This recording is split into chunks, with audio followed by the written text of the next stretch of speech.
Pinot side. Also, my dad was incredibly old. He was 36 years older than my mom. How old was your mom? My mom was 23 when she had me. My dad was already in his 60s. Good for your dad. And the weird part is that you would think that it was just some stereotypical foreigner goes to the Philippines, gets some young hussy, opportunistic hussy, but that's actually not how it worked at all. My dad, and you guys might find this interesting, he used to tell us tall tales about things like I had been shot in the spine or my Humvee rolled over. And we always thought these were like grandiose ways of maybe connecting with us. And when a couple days ago, we looked through, I didn't even know he was a fucking Army veteran.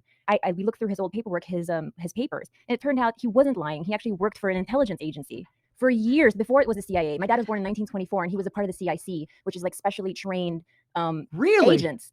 Yeah, and that's how we ended up in the Philippines. Wow, that's incredible. And all this time I thought he was just full of shit. I always said, oh, he was an international man of mystery, but I never know what that meant. I just said that just to say it. So when did you find out that it was all true?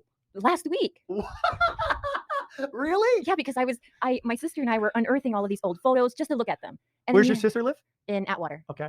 And yeah, we found out that he was in this thing called the C.I.A, and he was pretty high ranked.